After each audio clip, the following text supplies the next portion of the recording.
तो दोस्तों 2024 खत्म हो चुका है और 2025 स्टार्ट हो चुका है। लेकिन आपको क्या पता है कि 2024 में सबसे ज्यादा बिकने वाली कंपनीज कौन सी थी? मतलब सबसे ज्यादा मोबाइल किस कंपनी के बिके? देखिए, मेरे लिए तो ये बहुत शॉकिंग न्यूज थी जब मैंने इसको पता किया, क्योंकि जहां पे मुझे ऐसा लग रहा था कि सैमसंग जैसी कंपनी जो है वो लीड करेगी 2024 में, क्योंकि उसके फोन्स बहुत अच्छे आए हुए थे। लेकिन जो बहुत ही ज्यादा शॉकिंग न्यूज थी मेरे लिए वो ये थी कि जो second top selling mobile phone company थी इंडिया में 2024 में वो थी ओप्पो। वही सैमसंग जो है वो तीसरे नंबर पे अपना स्थान रख रही है, तीसरे नंबर पे सैमसंग है। और जो 2023 में Xiaomi कंपनी जी थी जो सबसे नंबर वन थी 2023 में अपने मोबाइल्स को बेचने के लिए, वो अब घट के चौथे नंबर पे आ चुकी है। नंबर वन पे कंपनी है वीवो। अब ये जो सबसे ज्यादा बिकने का जो ट्रेंड था, वो इतना शॉकिंग रिजल्ट जो आया हुआ है उसके पीछे बहुत सारे रीजंस हैं।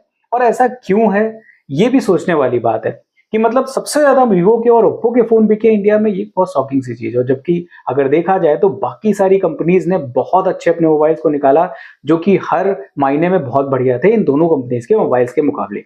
और बहुत ज्यादा ओवर प्राइस्ड भी इनके मोबाइल थे, लेकिन फिर भी ये क्यों बिके? आज इस मुद्दे पे बात करेंगे हम कि वीवो और ओप्पो इतना ज्यादा जो है डोमिनेट क्यों करते हैं इंडियन मार्केट में, क्या रीजन है उसके पीछे, और क्या सच में हमें इनके मोबाइल्स को एक्चुअली उस नजरिए से देखना चाहिए जिस नजरिए से इन मोबाइल्स को दिखाया जाता है मार्केट में।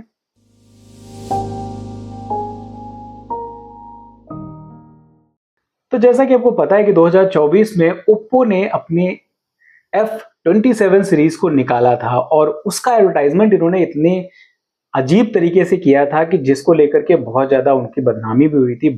उन्होंने जिस तरीके से एडवर्टाइज किया था उस फोन को कि कहीं उसके ऊपर रोलर चला दे रहे हैं, कहीं पानी में फेंक दे रहे हैं, और इवन श्रेयस अय्यर का भी एड उसमें आया था, उन्होंने स्टंप को इस फोन से जो है गाड़ा था। तो ये सारी चीजें जो थी, ये कहीं ना कहीं एक ऐसा एडवर्टाइजमेंट कर रही थी कि ये बिल्कुल लोहा लाट फोन है।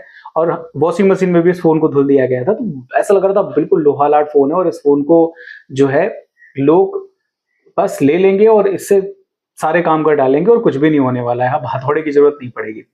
लेकिन एक यहीं पर एक बहुत बड़ी चीज ये भी सामने आती है कि जब कोई भी कंपनी किसी भी टाइप का एडवर्टाइजमेंट करती है, अब उसी एडवर्टाइजमेंट के बेस पे लोग उसको परचेज भी करते हैं। और इंडिया जैसी जगह पे जो मैक्सिमम मेजोरिटी है वो 20 से 25,000 30,000 रुपए के आसपास की रेंज में ही फोन खरीदते हैं। अब यहाँ पे एक और चीज सामने आती है जो मेरे समझ में आता है, वो है कि वीवो और ओप्पो दोनों ऐसी कंपनीज हैं जिन्होंने 2024 में 20,000 रुपए से लगा करके और 30,000 रुपए के बीच में अपने ढेर सारे फोन निकाले, और उनका एडवर्टाइजमेंट भी बहुत अच्छी तरीके से किया। और वहां पे लोग इसी प्राइस रेंज पे जब फोन लेने जाते हैं, तो लोगों को जब किसी भी कंपनी के ढेर सारे फोन दिखते हैं, तो वहां पे लोग ढेर सारे ऑप्शंस में से कोई एक जरूर ले लेते हैं। तो ये एक रीजन हो सकता है कि लोगों ने बहुत ज्यादा इन कंपनीज को चूज किया। और दूसरा, मार्केट स्ट्रेटजी तो इनकी बहुत स्ट्रांग है। अगर हम बात करें 2024 में, तो वीवो ने अपने बहुत सारे फोन बहुत अच्छे निकाले। जैसे उनकी टी सीरीज जो है वो बहुत अच्छी है, टी सीरीज के बहुत अच्छे मोबाइल 24 में आए हुए थे। वहीं पर वी सीरीज उनकी हो गई, एक्स सीरीज हो गई, ये सारे ऐसे फोन हैं जो कि बहुत ही बेहतरीन परफॉर्मेंस के साथ में आए हुए थे। टी सीरीज या फिर वी सीरीज की मैं बात करूं, हालांकि ये थोड़ा सा हाइप्ड प्राइस पे थे। वी सीरीज की अगर मैं बात करूं, जो बहुत ज्यादा प्राइस उनके हाइप थे, लेकिन फिर भी अगर वीवो की V30 सीरीज की बात करूं तो उन्होंने 2024 में इसके प्राइस को बहुत कम किया और 30,000 के नीचे लेकर के आ गए, जिसकी वजह से लोगों ने बहुत ज्यादा अट्रैक्शन दिखाया उसकी तरफ और बहुत ज्यादा परचेज भी किए गए वो फोन। लेकिन वहीं पे वीवो की वाई सीरीज एक ऐसी सीरीज है जिसको मैं मैं क्या, बहुत सारे लोग ये चीज बोलते हैं कि जो वैल्यू फॉर मनी नहीं होते हैं, वो सिर्फ और सिर्फ इसलिए निकाले जाते हैं कि लोगों को बस बेच दिया जाए किसी तरीके से, अपना रेवेन्यू हम जनरेट कर लें। फिर भी वाई सीरीज बहुत ज्यादा बिकी उनकी। रीजन उसके पीछे ये कि वाई सीरीज इकलौती ऐसी सीरीज है जो कि मार्केट में ऑफलाइन बहुत ज्यादा बिकती है, बहुत ज्यादा प्रमोट भी करी जाती है डिस्ट्रीब्यूटर्स के थ्रू, जो शॉपकीपर्स होते हैं उनके थ्रू। अब मैक्सिमम परसेंटेज जो बायर्स होते हैं वो ऑफलाइन ही जाते हैं। अगर इंडिया की हम बात करें, ऐसे लोग जो कि ऑफलाइन खरीदने जाते हैं और उनको बहुत ज्यादा ऐसी टेक्निकल नॉलेज भी नहीं होती है कि जो इस चीज को देखें कि हाँ, बहुत हम देखें जाके कि इसमें क्या क्या हमें प्रोसेसर मिल रहा है, क्या रैम मिल रही है, कैसे इसमें काम करना है, वो सारी इतनी सारी चीजें नहीं देखते हैं। जो एक बेसिक नीड होती है हर एक यूजर की, एक नॉर्मल यूजर की, जो जो लोग 20 से 25 हज़ार रुपए के आसपास फोन खरीद रहे होते हैं, और ज्यादातर जो थोड़ा रूरल एरियाज के, गांव देहात के लोग होते हैं, थोड़ा कम पढ़े लिखे लोग होते हैं, उनके अगर रिक्वायरमेंट की बात करें तो उनको सिर्फ ये चाहिए होता है कि एक बहुत अच्छी बैटरी मिल जाए, फोन थोड़ा स्लिम हो तो और मजा आ जाएगा, बहुत तेजी से फास्ट चार्जिंग अगर उनको मिल रही है किसी फोन में तो वो उनके लिए सबसे बेस्ट चीज है। उनको लगता है कि ये बहुत बढ़िया चीज है। कैमरा अच्छा मिल जाए चलेगा, डिस्प्ले उनको बहुत बढ़िया चाहिए। वहीं पे सर्विस सेंटर एक ऐसा पार्ट होता है कि जहां पे लोग देखते हैं कि अगर हमें सर्विस सेंटर अच्छी तरीके से मिल जा रहा है, लोगों को इजीली सर्विस सेंटर अवेलेबल हो जा रहे हैं किसी ब्रांड के, तो लोग ज्यादातर उसी में जाते हैं। अब यहीं पे एक बहुत बड़ा कैच आ जाता है कि वीवो और ओप्पो, जो ये जो कंपनीज हैं, इन्होंने ऑफलाइन मार्केट को बहुत अच्छी तरीके से कैप्चर करके रखा हुआ है। रीजन उसके पीछे दो तीन है। पहला तो कि उनके सर्विस सेंटर आपको इजीली मिल जाएंगे, और जो कि सबसे बड़ा फैक्टर है वीवो और ओप्पो के चलने का, या फिर किसी भी पर्सन के परचेज करने का, कि अगर कोई भी प्रॉब्लम हमें आ रही है तो हमें आसानी से 1 किलोमीटर 2 किलोमीटर के अंदर ही सर्विस सेंटर मिल जाए, और वो आसानी से लोगों को मिल जाता है।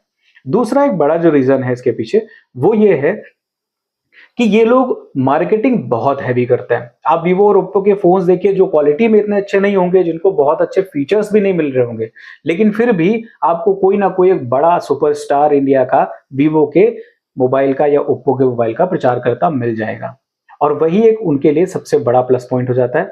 तो ये चीज रहती है, इन सारे जो यूजर्स होते हैं उनके लिए एक बहुत बढ़िया चीज रहती है। और मार्केटिंग स्ट्रेटेजी आपको अपनी बहुत स्ट्रांग करनी पड़ती है किसी भी प्रोडक्ट को मार्केट में बेचने के लिए, क्योंकि हर कोई बंदा ऑनलाइन रिव्यूज नहीं देखता है, हर कोई बंदा यूट्यूब पे जाके रिव्यूज नहीं देखता, रिसर्च नहीं करता है। उसको क्या दिखता है कि अगर वो रास्ते पे जा रहा है और उसको बड़ी सी होल्डिंग पे कोई बड़ा सुपरस्टार कोई मोबाइल लेकर के खड़ा हुआ है, और वो उसके बजट में मोबाइल आ रहा है, तो वो चुपचाप जाकर के वही मोबाइल परचेज कर लेता है। तो ये भी एक बड़ा रीजन हो सकता है जिसमें वीवो और ओप्पो बहुत ज्यादा स्ट्रांग है।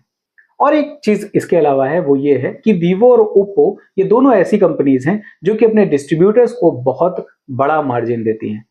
मतलब आपको प्रॉफिट बहुत ज्यादा मिलता है इसको सेल करने में, और ये एक बड़ा प्लस पॉइंट है कि उन्होंने डिस्ट्रीब्यूटर्स को पकड़ के रखा हुआ है, उन्होंने जो सेलर्स हैं उनको पकड़ के रखा हुआ है। सेलर्स को पता है कि 25,000 का मैं किसी और ब्रांड का फोन बेच रहा हूं, तो मुझे अगर इस पे कम प्रॉफिट हो रहा है, तो मुझे वीवो और ओप्पो में ज्यादा प्रॉफिट हो रहा है, तो मैं इसको प्रमोट करूंगा। इसीलिए ज्यादातर आपको ये देखने को मिलता होगा कि आप ऑफलाइन मार्केट में जब कभी भी जाते हैं मोबाइल खरीदने के लिए, तो आप किसी भी ब्रांड का मोबाइल मांगिए, लेकिन जो डिस्ट्रीब्यूटर होता है, जो सामने सेलर होता है, वो आपको वीवो या फिर ओप्पो का जो मोबाइल है उसके फायदे जरूर गिनाएगा और आपको रिकमेंड जरूर करता है, क्योंकि उनको अच्छा मार्जिन मिल रहा होता है। तो वहां पे भी एक बहुत बड़ा गेम ये हो जाता है कि जब कभी भी कोई भी इंसान जाता है किसी शॉप पे, तो वो पहली बात तो उसने ये देखा कि मार्केट में कौन सा बड़ा स्टार किस मोबाइल को प्रमोट कर रहा है। दूसरी चीज उसने ये देख ली कि वो हमारे बजट में है या नहीं है। और तीसरी चीज उसने ये देख ली कि शॉपकीपर जो है वो किस मोबाइल की तारीफ कर रहा है, और तारीफों के पुल वो बांध दिए जाते हैं सामने। बंदा भी विश्वास कर लेता है कि शॉपकीपर बोल रहा है तो सही ही होगा, और वो उन मोबाइल्स को ले लेता है।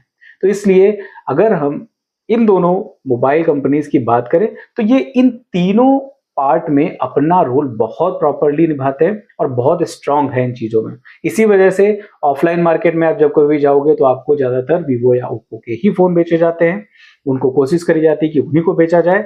दूसरी चीज ये कि एक बड़े सुपरस्टार की वजह से आप उसकी तरफ ज्यादा अट्रैक्ट हो जाते हो, और आपको आपके बजट रेंज में बहुत ढेर सारे ऑप्शंस मिल जाते हैं इन्हीं कंपनीज के। 2 से 3 तो ऑप्शन आपको इन दोनों कंपनीज के मिल ही जाएंगे, अगर आप किसी बजट में जा रहे हो, चाहे आप 15 से 20 हजार के बजट में जा रहे हो, या फिर 20 से 25 हजार के बजट में जा रहे हो, 25 से 30 हजार रुपए के बजट में जा रहे हो। तो ये कुछ ऐसी चीजें हैं, कुछ ऐसे पार्ट है जहां पे वीवो और ओप्पो बहुत ही अच्छा रोल निभा रहे हैं, और जिस वजह से 2024 में बहुत अच्छे फोन ना निकालते हुए भी और अपने प्राइस रेंज को भी बढ़ाने के साथ साथ भी ये फोन बहुत ज्यादा बिके।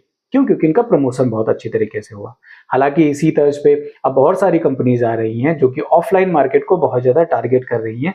जैसे हम iQOO की बात कर लें, जैसे हम पोको की बात कर लें, जैसे हम Xiaomi की बात कर लें, ये लोग भी ऑफलाइन मार्केट में अपने आप को उसी तरीके से उतार रहे हैं, कोशिश कर रहे हैं कि ऑफलाइन मार्केट में भी अपने आप को स्ट्रांग करें। लेकिन फिर भी वीवो और ओप्पो बहुत ही ज्यादा स्ट्रांग है अभी तक इस मामले में। इस वजह से 2024 में पहले नंबर पे वीवो रहा सबसे ज्यादा मोबाइल यूनिट्स बेचने के लिए इंडिया में, और दूसरे नंबर पे ओप्पो रहा सबसे ज्यादा मोबाइल यूनिट्स बेचने के लिए इंडिया में, और वहीं पे सैमसंग और Xiaomi तीसरे और चौथे नंबर पे आ चुके हैं। अब आप बताइए कि आप मेरी बात से कितना सहमत हो। आपको लगता है कि जो रीजंस मैंने बताए जिस वजह से ओप्पो और वीवो नंबर 1 और नंबर 2 पे आए हुए हैं, क्या वो रीजंस आपके लिए सही लगते हैं? तो आप मुझे कमेंट करके अपनी राय, अपनी सहमति जरूर दिखाइए। और अगर आप मेरे किसी पॉइंट से असहमत हो, आपको लगता है कि ये पॉइंट नहीं है सही, इसकी जगह पे कुछ और हो सकता है, तो वो भी आप कमेंट में मुझे बता सकते हैं। और आप ये भी मुझे जवाब दीजिएगा, एक बड़ा सवाल जो कि मैंने शुरुआत में बोला था, क्या आपको लगता है कि वीवो और ओप्पो के जो फोन है वो अपने स्पेसिफिकेशंस के साथ साथ प्राइस थोड़ा ज्यादा रखते हैं? तो आप मुझे कमेंट करके वो भी बता सकते हैं। अगर आपको वीडियो पसंद आई है तो आप इसे लाइक कर दीजिए और अपने दोस्तों तक भी शेयर कर दीजिए। और अगर आप मेरे चैनल पर नए हो तो प्लीज इसे सब्सक्राइब जरूर कर लीजिए, क्योंकि इसी तरीके की अच्छी अच्छी वीडियोस मैं आपके लिए लेके आता रहता हूँ और आपके एक सब्सक्रिप्शन से मुझे बहुत सा प्रोत्साहन मिलता है। फिलहाल के लिए इस वीडियो में इतना ही। मिलते हैं किसी दूसरी वीडियो में, तब तक के लिए नमस्कार।